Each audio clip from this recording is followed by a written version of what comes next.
The emergency room doors slammed open so hard the metal frame shook. Move.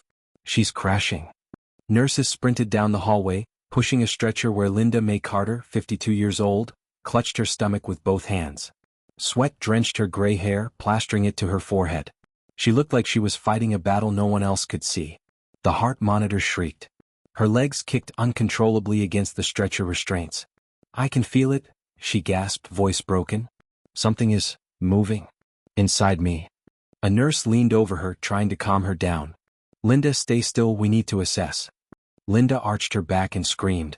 "It's moving. Something is moving inside me." Doctors in green scrubs appeared from every direction. Dr. Marcus Hale, 48 years old, the lead surgeon, took command. "Vitals?" he barked. "Blood pressure dropping, pulse unstable, unknown abdominal movement." Dr. Hale stared at the chart. "Unknown movement? What does that mean?" Nurse Olivia Grant, 34 years old, swallowed hard. "We've seen muscle spasms before, but this isn't spasms." Something beneath Linda's skin rippled. Not like a cramp. Not like gas. Like something alive. Linda's daughter, Emily Carter, 26 years old, stood frozen just outside the trauma bay, palms pressed against the glass. Her eyes were wide with horror. "Mom, please don't leave me," she whispered. Inside the room, chaos erupted. "Her stomach is distending. Push 5 milligrams of morphine." "It's not working, she's still conscious." Linda's voice broke, raw and terrified. "Please, please just get it out of me." Dr. Hale leaned close, trying to anchor her. "Linda, listen to me. We're going to help you. Just stay with me." Suddenly, the monitor flatlined for one horrifying second. Nurse Olivia screamed, "She's coding." Dr. Hale slammed his hands onto the table. "No, not on my watch. Prep for emergency imaging, now." He looked at the ultrasound technician. "We're going to find out what's inside her." Linda mustered the last of her strength, eyes full of terror. "It's alive," she whispered. "I can feel it." The room froze. And for the first time, Dr. Hale believed her. The ultrasound room felt colder than the ER. Machines hummed. Screens flickered. The tension was so thick it almost muted the sound of Linda's shaky breaths. She lay on the imaging table, a thin hospital blanket over her abdomen. Emily stood beside her, gripping her hand. "It's going to be okay," Emily whispered, but her voice trembled with fear. Dr. Marcus Hale entered with the radiologist and Nurse Olivia. His jaw was tight. His eyes were calculating. "All right, Linda," he said softly. "We're going to take a look. Try to stay still." The radiologist applied the ultrasound gel and ran the probe slowly across Linda's stomach. At first, the screen showed nothing unusual, just organs, tissue, shadow. Dr. Hale squinted. "Zoom in." The radiologist adjusted the probe. Something shifted. A shadow. Small. Dark. Curved. Then, it moved. Emily gasped. Did you see that?" Nurse Olivia stepped closer. "Run that again." The radiologist slid the probe back to the same location. The shadow twitched. Not a muscle spasm. Not gas. Intentional movement. Like a response. "Is that muscle contraction?" Emily asked, clinging to hope. "No," Dr. Hale said quietly, eyes fixed on the screen. "Muscle contractions are rhythmic." The shadow turned. Moved. Pressed against the inside of Linda's stomach wall. Linda jerked in pain. "I told you," she whispered through clenched teeth. "Something is alive inside me." A second movement flickered across the screen. The radiologist's face drained of color. "There are two," he choked out. Emily's grip tightened around her mother's hand as tears slipped down her face. "Mom, what did you eat? What happened?" Linda shook her head weakly. I don't know. It started weeks ago. I thought it was just stress." Dr. Hale turned to the radiologist. "Run a CT scan. I want size, location, and movement tracking." "But, doctor, if those are living organisms?" "We don't assume anything," Dr. Hale snapped. "We get answers." He stepped toward Linda, his voice low and steady. "Linda, we don't know what's inside yet, but we will find out." Linda opened her eyes, glassy, exhausted. "I just want it out," she whispered. Dr. Hale nodded. "And we will. But first, we need to understand what we're dealing with." The ultrasound screen flickered. Movement. Again. This time, closer to the surface. As if whatever was inside was listening. 2 months earlier, small town outside Willow Creek. Linda May Carter had always been stubborn. Not the loud kind of stubborn. The quiet, I can handle this myself kind.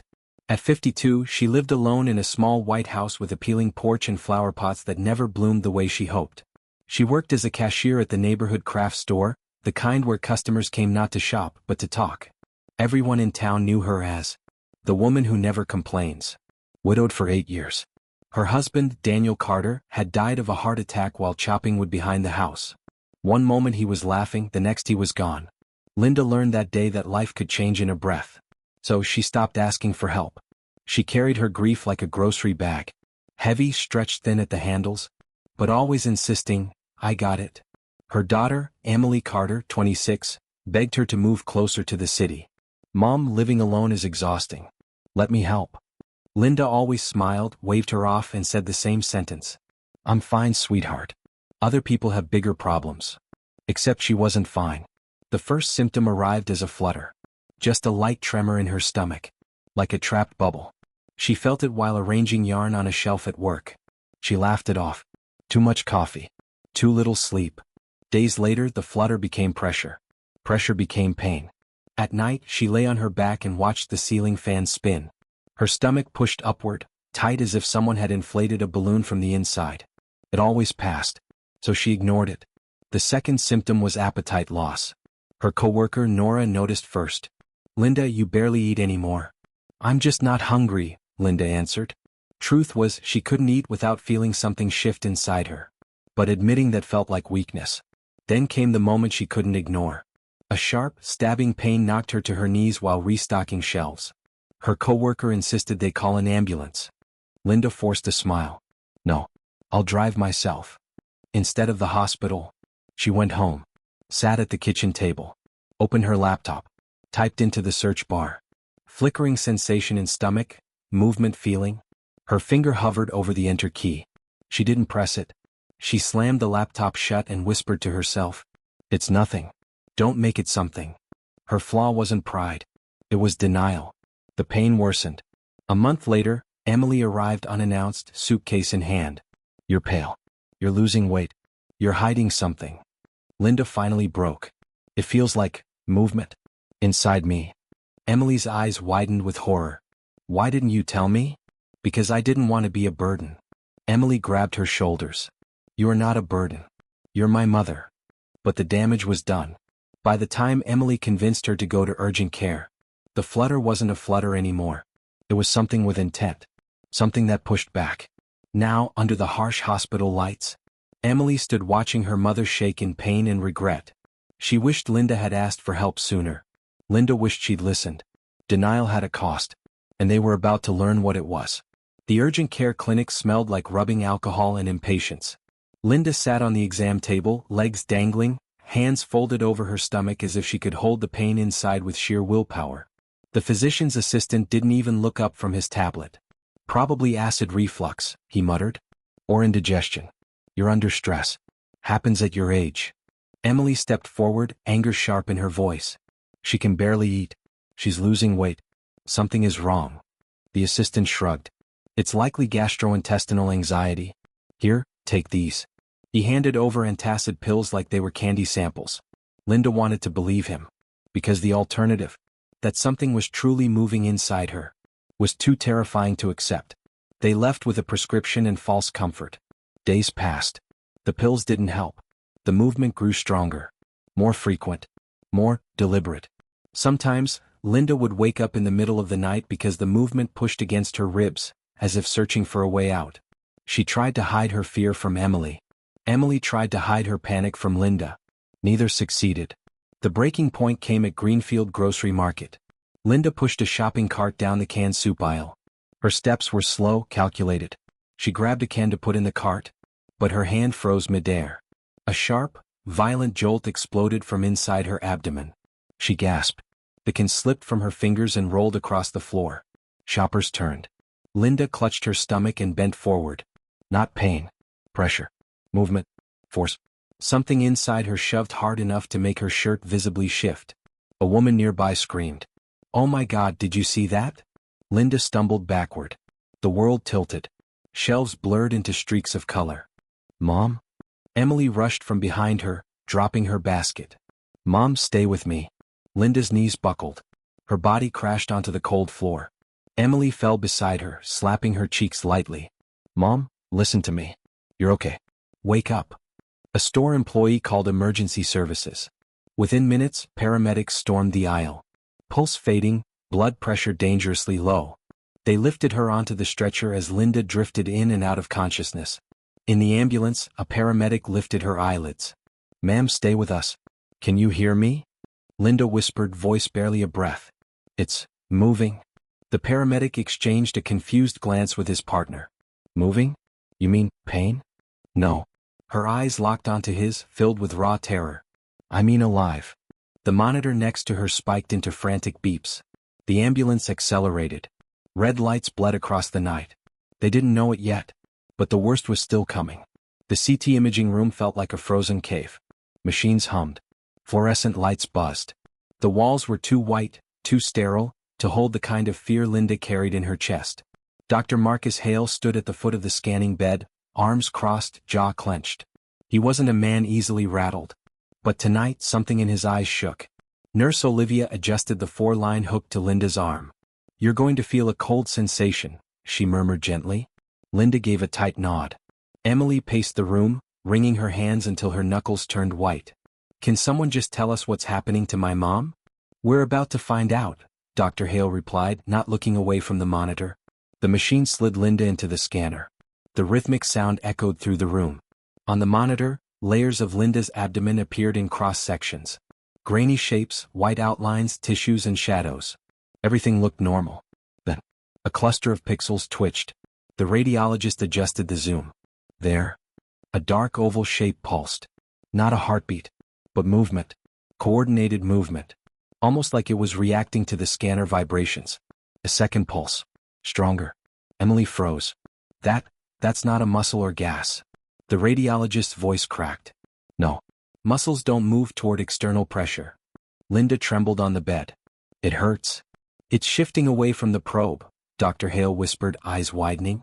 The shape slithered out of view. Then reappeared on the opposite side of the stomach cavity.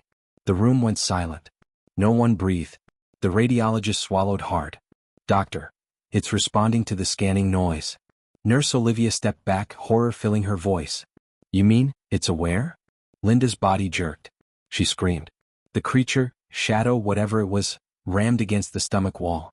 Hard enough to make the outline of her abdomen bulge upward. Emily grabbed her hand. Mom, look at me. Stay with me. Tears slid down Linda's temples. Just get it out. Dr. Hale snapped into action. Prep an operating room. Emergency surgery now. The radiologist hesitated. But we don't know what it is. Parasite? Cyst? Foreign? Dr. Hale cut him off sharply.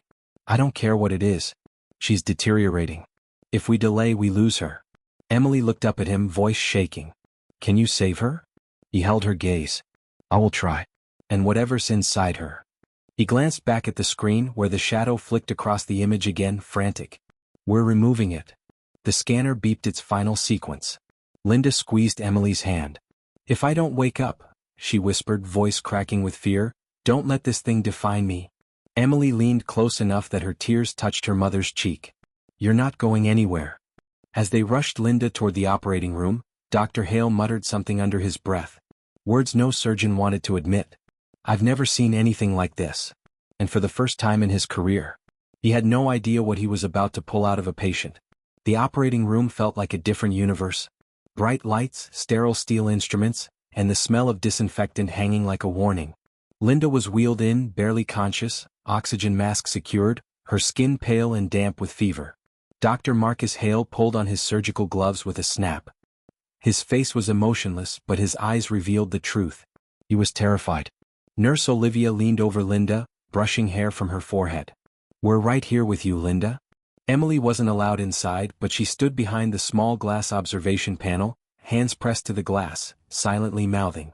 Come back to me. Linda's eyelids fluttered, she heard it. Please, come back to me. The anesthesiologist adjusted the ventilator. Sedation level rising, we're losing consciousness now. The heart monitor beeped steadily, almost mocking the chaos across the room. Dr. Hale exhaled. Scalpel. Nurse Olivia placed it in his hand. He began. Minutes stretched like hours. Everything was controlled, precise. Until Linda's body jerked on the table. Art. The monitor spiked. What was that? Olivia gasped. Inside her abdomen. Something pushed back. Not random movement. A reaction. The anesthesiologist looked at the monitor. That's not a convulsion. Something inside her reacted to the incision. Dr. Hale's voice sharpened. Retractors. He continued with surgical precision, determined. Linda's vitals wavered, then climbed again. A ripple moved across her stomach, visible beneath the surgical drape. Nurse Olivia's voice shook. It's trying to move away from you. Dr. Hale's breath caught. That means it senses pressure. The room fell into a cold, horrified silence. Then, a sound. Faint. What? A scraping or shifting coming from inside the cavity. The surgical assistant's voice quivered. Did anyone else hear that? Dr. Hale leaned closer, forceps in hand. Light here, he ordered. Olivia positioned the overhead lamp. Something glossy and dark moved beneath a thin membrane, then pressed upward as if trying to escape. The shadow formed a shape. Long, slender, alive. Dr. Hale grabbed sterilized forceps and secured his grip. We have to remove it now.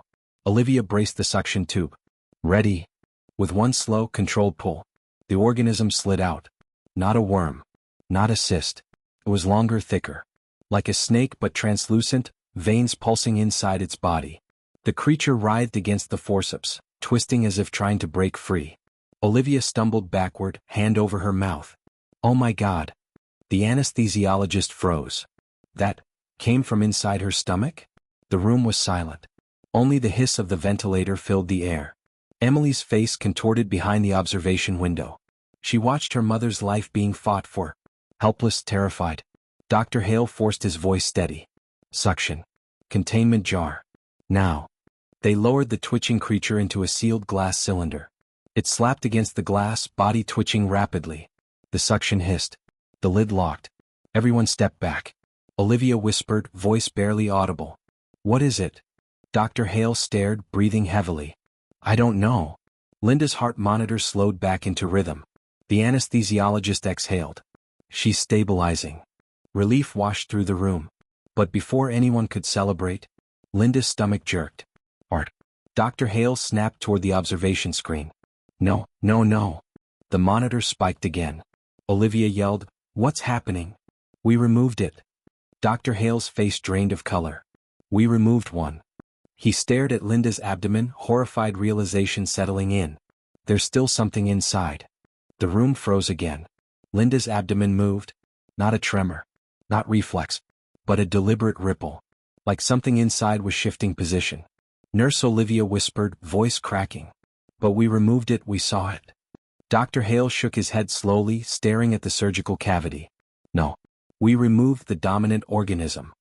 He pointed toward the containment jar, where the translucent creature thrashed weakly against the glass. But that means... Before he could finish, the monitor shrieked. Linda's heart rate spiked. The remaining organism reacted violently, pushing against her stomach wall hard enough that the skin visibly bulged beneath the surgical drape. Emily pounded her fists against the observation window. Do something. She's still in there. Dr. Hale grabbed the ultrasound probe with one hand, keeping the surgical field open. The monitor lit up. Not one shape. Multiple. Small. Oval. Clustered together. Dozens of them. Nurse Olivia gasped, stumbling backward. Oh God, they weren't feeding off her. They were using her. Dr. Hale's voice dropped to a whisper of disbelief. She wasn't infected. She was a nest. Emily collapsed into a chair, sobbing uncontrollably. Dr. Hale steadied himself, voice resolute and cold. Prep suction and containment units. We remove every single one. Because if even one remained, it would start again. Hours later, the sun rose over the hospital parking lot, painting the sky in soft gold. Linda rested in a recovery bed, pale but breathing steadily, free. Emily sat beside her, holding her hand, tears drying on her cheeks. You scared me, Emily whispered. Linda squeezed her daughter's fingers weakly. I know. And I'm done pretending I'm fine when I'm not. Pause. I should have asked for help. Emily leaned her forehead against her mother's hand. You don't have to carry everything alone. Linda exhaled, letting the weight of stubborn years finally fall away. For the first time in months, her body was quiet. And her heart wasn't afraid anymore.